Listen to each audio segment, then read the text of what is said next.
Saya Tifal Solesa melanjutkan Sapa Indonesia Malam, Saudara. Presiden Joko Widodo meminta agar RAPBN tahun 2025 dapat mengakomodasi semua program Presiden terpilih Prabowo Subianto. Jokowi pun berpesan kepada Menko Kemaritiman dan Investasi untuk selalu berkomunikasi dengan Prabowo.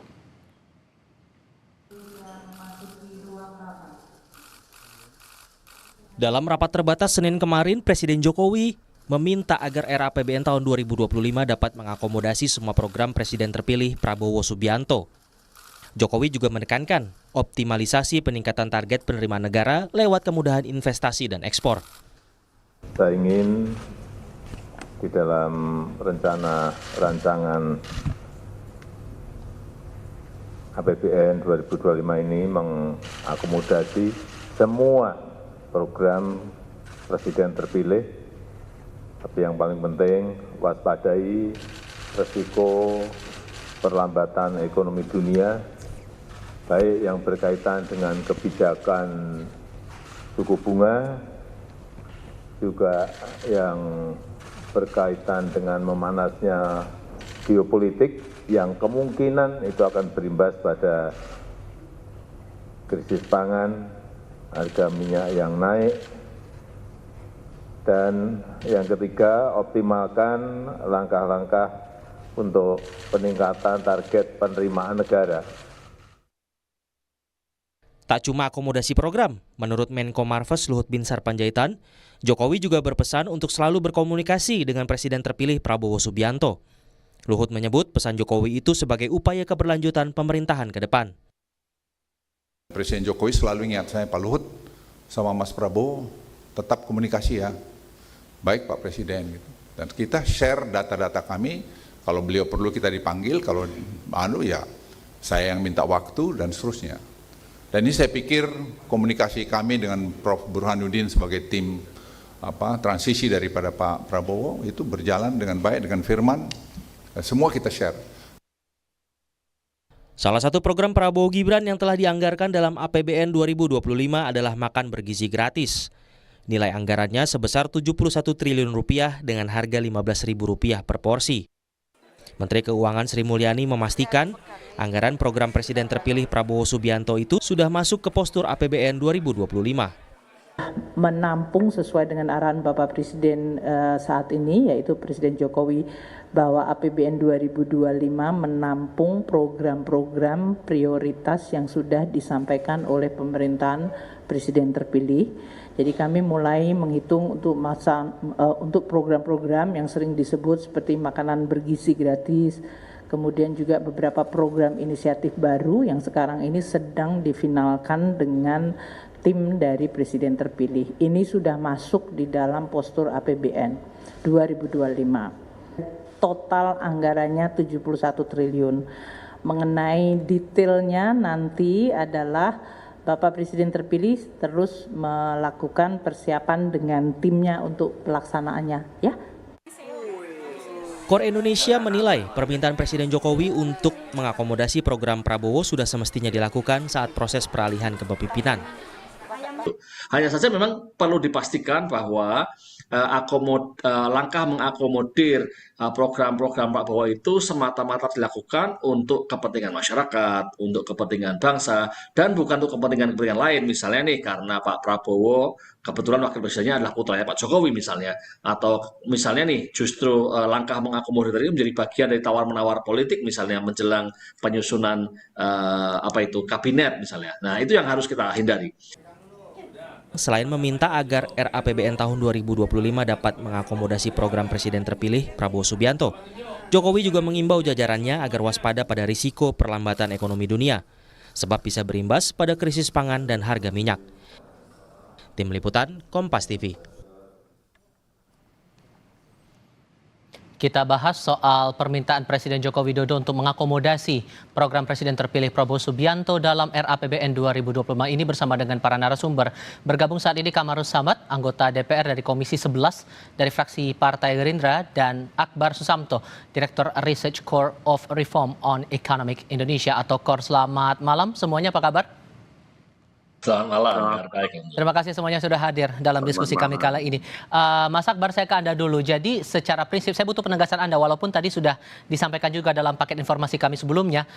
Secara tata kelola anggaran, apakah hal yang lumrah, hal yang wajar pemerintahan saat ini dengan menggunakan anggaran yang masih berjalan, memberikan ruang untuk atau mengakomodasi program-program kerja di pemerintahan baru yang baru akan berlaku efektif di periode sisanya begitu?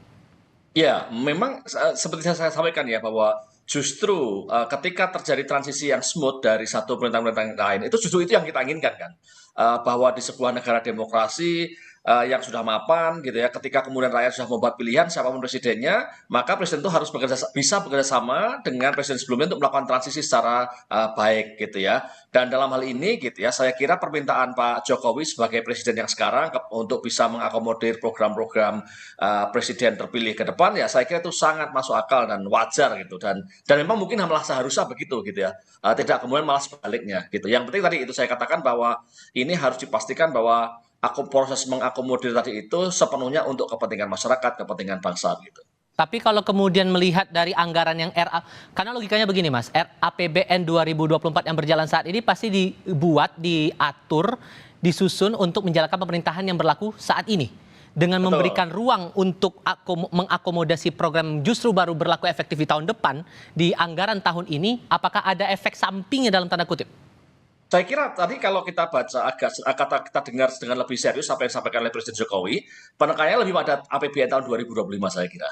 Jadi APBN 2025 kan sekarang memang RAPBN ya sedang dibahas kan di DPR gitu ya, dan akan melewati tahapan-tahapan sampai nanti kurang lebih finalnya sekitar bulan November gitu ya, akhir Oktober masuk bulan November gitu. Jadi saya kira di dalam tahapan-tahapan yang sekarang ini nanti ada banyak diskusi antara DPR dengan pemerintah gitu. Saya kira sangat wajar gitu. Memang sedang disusun itu untuk 2025 gitu. Jadi kalau untuk 2025 nggak masalah, memang prosesnya seperti itu gitu. Dan sementara untuk tahun 2024 memang harus perlu lebih hati-hati karena 2024 ini APBN sudah diketok begitu ya, dan di situ sudah ada alokasinya, terus saja dulu ada prioritasnya dan seterusnya begitu, sehingga ya nggak bisa kemudian dengan mudah digeser-geser gitu. Dan saya kira nggak akan ke sana larinya gitu. Tapi tadi Anda juga sempat menyampaikan jangan sampai ada esensi tawar-menawar politik di balik upaya akomodasi dari program-program kerjanya pemerintahan baru di anggaran berikutnya begitu. Apakah sebatas itu yang Anda khawatirkan atau ada hal lain? Iya, jadi tentu saja gini ya, ketika kemudian ada pesan semacam tadi sekali lagi kita berharap bahwa pesan itu untuk mengakomodir program-program presiden terpilih itu sepenuhnya ditujukan untuk kepentingan bangsa dan masyarakat dalam proses transisi yang smooth gitu ya. Dan bukan untuk proses-proses yang lain, salah satunya adalah misalnya ini dalam sebagai bagian dari tawar-menawar menjelang pembentukan kabinet dan sebagainya gitu. Tentu saja kita nggak berharap yang ke sana gitu ya. Nah, tapi terlepas dari itu semua gitu ya, bahwa kita tahu ketika kita melakukan penyusunan APBN ini ada asas-asasnya, ada prinsip-prinsipnya, dan kita berharap bahwa asas-asas dan prinsip-prinsip itu bisa terpenuhi gitu ya di dalam proses-proses transisi ini gitu. Oke, Pak Kamrus, ini kan yang sedang berjalan juga dari pemerintahan saat ini adalah uji coba makan bergizi gratis yang diupayakan juga dilakukan di beberapa daerah begitu. Apakah dari Anda, dari partai yang ikut berada dalam koalisinya Pak Prabowo Gibran ini berharap bahwa hanya ini saja yang coba diakomodasi atau ada program lain yang diharapkan bisa juga diakomodasi lebih dulu oleh pemerintahan yang berlaku saat ini, Pak? Mas, saya kira untuk kalau melihat hasil rapat kabinet menunjukkan bahwa persiapan keberlanjutan pemerintahan terus dilakukan secara kontinu, terukur, dan itu dimulai dari penyusunan penetapan KEM PPKN, kerangka ekonomi makro dan pokok-pokok kebijakan fiskal untuk APBN 2025. DPR dan pemerintah telah menyepakati misalnya target pertumbuhan ekonomi kita di 2025 itu 5,1 sampai 5,5 range-nya. Kemudian keinginan kita untuk menurunkan angka kemiskinan juga telah disepakati antara pemerintah dan DPR. Tingkat kemiskinan diharapkan di 7,0 kemudian tingkat pengangguran terbuka diharapkan di 4,5 di tahun 2025. Nah, inilah sebetulnya keputusan yang baru saja selesai pemerintah dan DPR. Ini yang perlu kemudian diterjemahkan dalam bentuk sinkronisasi nota keuangan yang akan dibacakan oleh Presiden pada tanggal 16 Agustus nantinya, Mas. Saat sidang tahunan ya? Iya, 16 Agustus itu Presiden akan membacakan nota keuangan APBN 2025 turunan dari asumsi makro dan pokok-pokok kebijakan fiskal yang sudah disepakati antara DPR dan pemerintah. Nah, disitulah nanti kita bisa bedah lebih detail lagi setelah kita mendengarkan pidato Presiden, pidato pengantar RAPBN-nya. Nah, dari situ akan kelihatan nomenklatur kebijakan, program, dan anggaran, termasuk KPI yang ditentukan setiap program yang akan dilaksanakan. Jadi akan kelihatan nantinya di dalam nota keuangan alokasi anggarannya dan seterusnya arah kebijakannya. Ini begitu sebetulnya yang harus ini yang sedang dikerja keras, kerjasama sinergi antara pemerintah dan DPR tentang hal ini.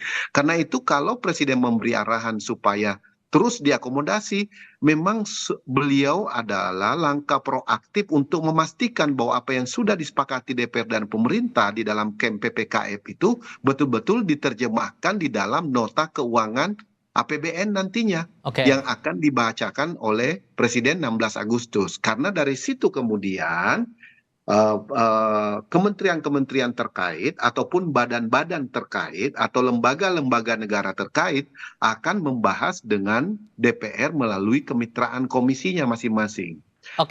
Sorry saya potong di situ Pak, karena kan kalau menerjemahkan bahasa, saya ingin di dalam rencana RAPBN 2025 ini mengakomodasi semua program Presiden terpilih dan upaya untuk uji coba juga dilakukan oleh pemerintahan saat ini. Apakah ada program lain selain uji coba makan bergizi gratis yang jadi program unggulannya Pak Prabowo dan Mas Gibran yang coba diakomodasi oleh pemerintah sekarang, atau ada program lain menurut Anda yang juga harusnya bisa diprioritaskan juga begitu? Iya, salah satunya program yang menjadi perhatian kalau kita lihat Prabowo Gibran itu adalah pendidikan yang berkualitas. Akan dirancang satu sekolah-sekolah percontohan yang kualitasnya benar-benar standar internasional, tapi itu rancangan dari government, dari pemerintah, mulai dari sekolah dasar sampai sekolah menengah. Itu tentu yang masuk dalam review. Kemudian di bidang kesehatan juga demikian. Karena salah satu tantangan kita selain masalah stunting itu adalah penyakit TBC yang cukup tinggi di Indonesia. Jadi itu juga tentu menjadi perhatian di bidang kesehatan. Dan tentu yang lebih utama adalah kualitas pelayanan kesehatan, bagaimana mengupgrade puskesmas di seluruh kecamatan yang ada di daerah-daerah yang selama ini baru terupgrade di beberapa provinsi utama, belum terupdate secara menyeluruh. Kemudian ada program yang berkaitan dengan peningkatan kapasitas SDM, misalnya pengelolaan birokrasi untuk menuntaskan reformasi birokrasi. Kemudian Pak Jokowi juga memberi pengarahan, kalau kita dengar di media, untuk peningkatan penerimaan negara. Nah, ini semuanya bagian daripada kompilasi program yang sebetulnya program Prabowo Gibran itu juga berasal dari RPJMN yang ada kemarin, kemudian capaian yang sudah di RPJP, RPJMN dan RPJP yang sudah dicapai dalam 5 tahun ini, dan apa yang belum dicapai akan dilanjutkan, dan apa yang perlu diprogramkan kembali itu yang kemudian dibuat dalam program Prabowo Gibran waktu pemilu kemarin. Jadi sumbernya itu jelas. Sumbernya berasal dari RPJMN dan RPJP serta hasil evaluasi dan analisis secara menyeluruh dalam rangka keberlanjutan pembangunan nasional kita. Kalau Begitu. menangkap pernyataan dari Pak Presiden ini, Mas Kambrus, Anda merasa bahwa ada upaya dari sampai keluar perintah bahwa tolong prioritaskan semua program pemerintahan ke depan untuk di RAPBN 2025. Apakah Anda merasa ada upaya resisten begitu perlawanan di kabinetnya Jokowi saat ini agar program-programnya Pak Prabowo ini tidak berjalan di RAPBN berikutnya? Justru sebaliknya, menurut saya Pak Jokowi menegaskan itu karena sudah melakukan langkah-langkah yang sangat efektif dalam sinkronisasi, ya, sinkronisasi penyusunan RAPBN 2025 melalui tim sinkronisasi, bahkan sudah memberi ruang mengangkat menjadi satu wakil menteri dalam rangka mempercepat sinkronisasi RAPBN 2025. Justru hampir semuanya sudah yang disampaikan beliau itu adalah penegasan bahwa ini sudah berjalan. Sehingga tinggal memastikan penyusunan nota keuangan itu betul-betul tergambarkan apa yang sudah dilakukan 3 bulan terakhir ini. Ini kan sudah 3 bulan. Kita membahas KMPPKF itu sejak April di DPR. Ya, jadi sudah 3 bulan nih sinkronisasinya ini. Nah, kita untuk menetapkan target pertumbuhan ekonomi 2025 kan kita mesti melakukan evaluasi di 2023, 2024. Kita lihat kemungkinannya dan kemudian ke otoritas moneter, otoritas fiskal, kemudian kebijakan mana yang perlu direview, lalu kemudian kemampuan tingkat resiliensi ekonomi kita, daya beli masyarakat, lalu kemudian menyangkut nilai tukar petani, nilai tukar nelayan. Ini kan semuanya benar-benar dievaluasi secara menyeluruh. Jadi bukan karena aspek politik, karena benar-benar ingin memastikan bahwa 2025 apa yang sudah ditetapkan pemerintah dan DPR itu bisa efektif dilaksanakan secepat-cepatnya. Kira-kira begitu, yaitu pada kuartal pertama tahun 2025. Begitu. Oke. Mas Akbar, dengan banyak tantangan ekonomi yang dihadapi belakangan ini, ditambah masih ada proyek besar juga yang harus dituntaskan oleh pemerintah pusat, terutama IKN, ruang fiskal kita juga bisa dibilang cukup terbatas dengan itu. Apa yang harus jadi catatan penting di sini kalau betul kemudian pemerintah berupaya mengakomodasi program itu di RAPBN tahun depan?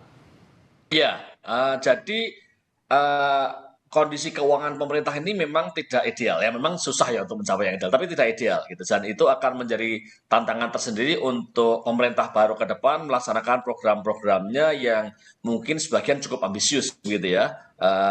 Di samping juga mungkin melanjutkan beberapa program peninggalan dari presiden yang sekarang gitu ya. Nah, jadi tantangannya itu misalnya begini, tantangannya adalah bahwa misalnya sampai dengan sekarang saja realisasi penerimaan APBN kita tahun 2024 juga masih relatif turun, kecil gitu ya, di mana kemudian di situ kita berharapnya penerimaan terbesar pemerintah dalam APBN itu kan dari pajak.